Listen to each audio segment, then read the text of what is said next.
If you're taking care of ailing parents or loved ones this holiday season, this can be a very difficult time. Stay with us on tips of what you can do to take care of yourself.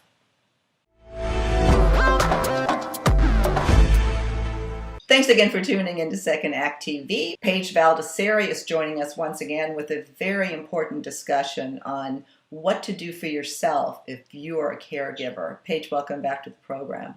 Thank you. Love to be here, Suka. On previous segments, we've discussed a lot of the stress that we go through, during this holiday season.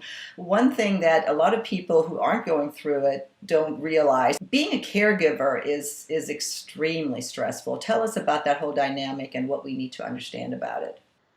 Absolutely. So this is if you're a caregiver of your, like you said, your parents, your child, your loved one. People always focus on the patient, and they rarely focus on the caregiver. The caregiver is not only taking care of the patient, but they're taking care of possibly kids, having a job. They're doing numerous things, rushing to medical appointments, and they are the first ones to forget about themselves always. So a couple of things. Being a caregiver during the holidays is even harder because now you have the stress of the holidays, where you're going for the holidays, where you can't go for the holidays, and maybe people coming to your home as well. And maybe you're also dealing with someone with the possibility that they might be dying during the holidays.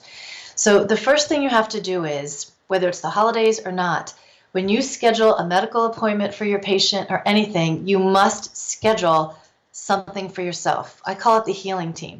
I've gone through this. I was a caregiver for my husband for 4 years, and he came close to death 3 different times.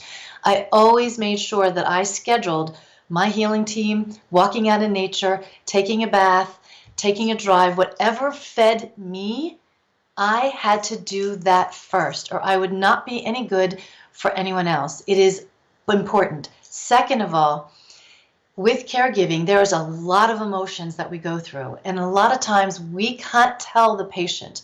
Maybe there's anger, there's resentment, because when we become a caregiver, what people don't know is that relationship didn't just start with the caregiving. There's been baggage and stories long before that time. So now you're the caregiver to someone that you have had a relationship with that maybe things have been unresolved. Maybe there's been resentment there. Maybe there's been anger there. There's been hurt there. That plays a part in the caregiving. And a lot of times caregivers will say to me, Paige, I don't want to upset the patient. And I said, no, there's a bigger spiritual component of this. That patient and you have a relationship. They're learning and growing through their illness the same way you are. You're both learning and growing individually and together, regardless if that person transitions or dies or not. So it's really important to look at, you are allowed to say to that patient how you feel, what's difficult, what's going on. You're allowed to tell people around you if you're having a bad day, if you're angry, or if you're short or on edge. I give you full permission to feel it, live it, and do it. Because don't keep it in. I actually thought of people that I know that are in this position right now. Can you expand a little bit more on the caregiver speaking up about their needs? Absolutely. And that is one of the most important things. And that's something that a caregiver always forgets. A caregiver will keep all of the emotions inside for the most part.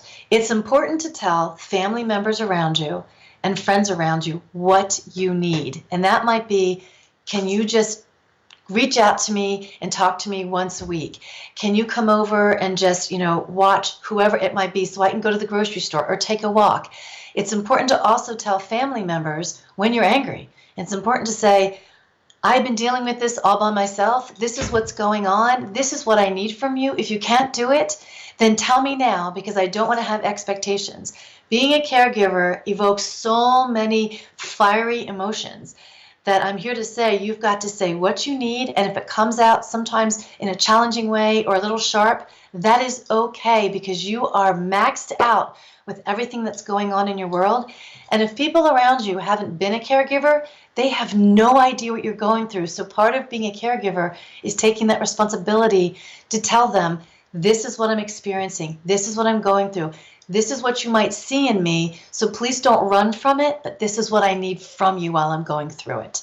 Paige, thanks again for that great information. If you're finding yourself in this situation and would like some help and talk to someone, Paige is available via Skype, via phone. We have links to her website below. So I encourage you to get help and help yourself through this time, the holiday season, and all year long. Thanks for joining us.